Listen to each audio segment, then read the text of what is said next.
ഈ യഥാർത്ഥത്തിലെ ഈ ഏറെ കയറ്റിയതില്ലേ ഫക്രുവിന് ഏറ്റവും ഇഷ്ടപ്പെട്ട ഏതായിരുന്നു? എന്ന് ഞാൻ അവനൊരു പണി എന്തായാലും കിട്ടി, സന്തോഷമായി. സ്ഥിരം സംഭവിച്ചുകൊണ്ടിരിക്കുന്നതിന് നമുക്ക് സന്തോഷപ്പെടേണ്ട കാര്യമില്ലല്ലോ. ഇല്ല.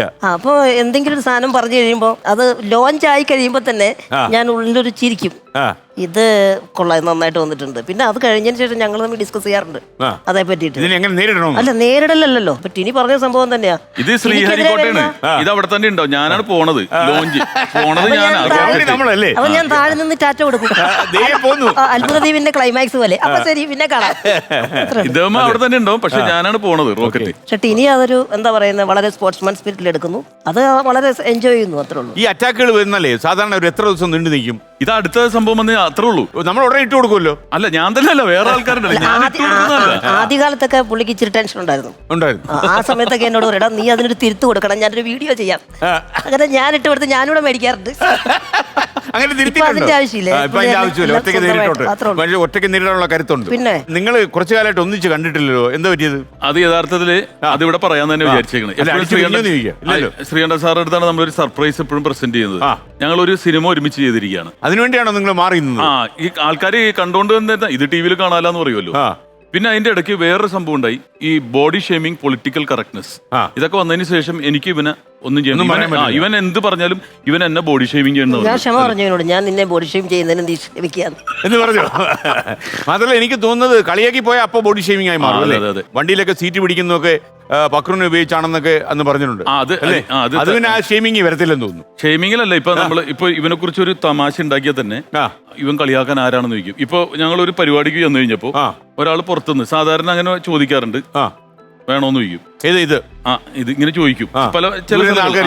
അപ്പൊ ഞാൻ ഇങ്ങനെ കാണിച്ചു, കൈ കാണിച്ചു, വേണ്ട ഇല്ല. അപ്പൊ വീണ്ടും ചോദിക്കണ്ടേ ഇങ്ങനെ, ഞാൻ പറഞ്ഞു വേണ്ട. വീണ്ടും ഞാൻ പറഞ്ഞു ഇയാളുടെ അടുത്തല്ല പറഞ്ഞു, എനിക്ക് വേണ്ടാന്ന് പറഞ്ഞ. അതല്ല, പക്രു എന്ത് ചെയ്യുന്നു അതാ ചോദിച്ചത്. ഈ ഒരു കോമഡി പറഞ്ഞു കഴിഞ്ഞാൽ അവനെ ചെറുതാക്കി എന്ന് പറയും. ആൾക്കാർ സഹിക്കത്തില്ല. ഫാൻസ് കൂടി പക്രുവിന് ലോകമെമ്പാടും അല്ലേ. എന്തായാലും നിങ്ങൾ രണ്ടുപേരും അഭിനയിക്കുന്ന സിനിമയുടെ പോസ്റ്റർ നമുക്ക് പ്രേക്ഷകരെ കാണിച്ചാലോ? ഇതിനു വേണ്ടിയല്ലേ നിങ്ങൾ ഇപ്പൊ കുറച്ച് മാറി നിന്നു? അതായത് നമ്മൾ ടിവിയിലും കണ്ടുകൊണ്ടിരിക്കുന്ന എല്ലായിടത്തും കണ്ടു, പിന്നെ ഇതിനെ തിയേറ്ററിൽ പോകുന്നില്ല. അപ്പൊ ഒരു പുതുമയ്ക്ക് തേടി ഒരു ഫ്രഷ്നെസ് വേണ്ടി രണ്ടുപേരും അകന്നു മാറി നിന്നു. കോമഡി ഉത്സവമാണ് ഞങ്ങൾ ഒരുമിച്ച് ചെയ്തത്. ഇനിയിപ്പോ അടുത്ത പരിപാടി ഉണ്ടെങ്കിൽ നമ്മൾ ഒരുമിച്ച് ചെയ്യാം. ഉണ്ട്, ബുക്കിംഗ് തുടരുന്നു. ഓക്കെ, നമുക്കൊന്ന് കാണാം. LED 916 കുഞ്ഞൂട്ടൻ എന്നാണ് പക്രുവാണ് അതിന്റെ അകത്ത് നായകൻ. ഞാൻ അതിലൊരു വില്ലനാണോ? അല്ല, ഒരു വേറൊരു വ്യത്യസ്തമായ ഒരു കഥാപാത്രം. പറയാൻ പറ്റത്തില്ല, പറയാനോ കുഴപ്പമില്ല.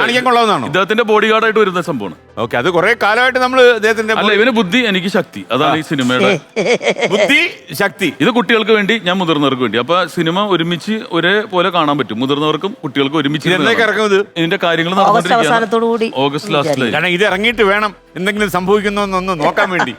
അല്ല, മിനി സ്ക്രീനിൽ ചെയ്തത് ഞങ്ങൾ ഒരുമിച്ച് ചെയ്തെല്ലാം ഹിറ്റാക്കിയിട്ടുണ്ട്. അപ്പൊ തീർച്ചയായിട്ടും ബിഗ് സ്ക്രീനിൽ ഒരുമിച്ച് വരുമ്പോൾ അത് ഹിറ്റാവാൻ സാധ്യതയുണ്ട്. പക്രു, അതിന്റെ ഇടയ്ക്ക് ഈ ടിനിട്ടോ 3-ാം തവണ അമ്മയുടെ ഭാരവായിട്ട് തിരഞ്ഞെടുക്കപ്പെടുന്നു. ഇതൊക്കെ എങ്ങനെ സംഭവിക്കുന്നു? പണിയെടുക്കും സാറേ, അവിടെ തൂത്തുവാരുന്നൊക്കെ പുള്ളിയാ, ഓഫീസ് അടിച്ചു വരുന്നു. അതുപോലെ തന്നെ എന്ത് കാര്യത്തിനും എന്ത് ഏൽപ്പിച്ചാലും ടിനി റെഡിയാണെന്നാണ് അവിടെ പറയുന്നത്. കാര്യക്ഷമോ?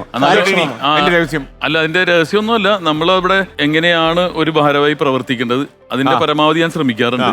അതിന് നല്ല വോട്ടും ഭൂരിപക്ഷം. കഴിഞ്ഞ തവണത്തേക്കാൾ എനിക്ക് 48ഓളം വോട്ട് കൂടുതൽ കിട്ടി. 340 പേരെ വോട്ട് ചെയ്ത് അതിൽ 48 വോട്ട് കൂടുതൽ കിട്ടി. അപ്പൊ കള്ളവോട്ട് ഇവന് ചെയ്തിട്ടുണ്ട് വോട്ട്. അത് എന്റെ ഒരു ഓട്ടം അറിയാലോ, 48 ഓട്ടാ. ഒറ്റ വോട്ടിന് വരെ 48 ഓട്ടാ അല്ലേ? ഓക്കെ. ഈ സംഘടനാ പ്രവർത്തനവും കാര്യങ്ങളെല്ലാം തുടങ്ങി ഞങ്ങൾ ഒന്നിച്ചായിരുന്നു. മിമിക്രി ആർട്ടിസ്റ്റ് അസോസിയേഷൻ എന്ന് പറഞ്ഞ അസോസിയേഷൻ. ഞങ്ങൾ രണ്ടുപേരും കൂടെ മുൻകൈ എടുത്ത് നമ്മൾ കുറെ ടിനിയോട് പറയാൻ തീരുമാനിച്ചാണ്. അല്ല, ടിനി അതിന്റെ കൂടെ ഒരു എയും കൂടെ ഇട്ട. അത് തുടങ്ങാൻ കാരണം സാറിന്റെ ഒരു പ്രോഗ്രാമാണ്. സാറ് നമ്മൾ തമ്മിൽ എന്ന് പറഞ്ഞ പരിപാടിയിൽ 64 മിമിക്രിക്കാർ കൊച്ചിയിൽ ഓണക്കാലത്ത് കമന്റ് സാർ അടിച്ചു. എന്നാ പിന്നെ നിങ്ങൾക്ക് എല്ലാവരും കൂടി ഒരു സംഘടന തുടങ്ങിക്കൂടെ? ഇത്ര പേരുണ്ടല്ലോ എന്ന് ചോദിച്ചൊരു. അപ്പൊ ഈ ഓണത്തിന് നമുക്ക് ചെയ്യാം. തീർച്ചയായിട്ടും. എന്താ കുഴപ്പം അല്ലേ? അപ്പൊ ഞാൻ പറയുന്നത് ഈ ആ സംഘടന തുടങ്ങാനുള്ള ഈ ഡയലോഗാണ് പ്രശ്നമായത്. ഞാനിവിടെ സൂക്ഷിച്ച് ഡയലോഗ് അടിക്കണം പറഞ്ഞാൽ ചെയ്തു. അതാണ് എന്റെ പ്രശ്നം.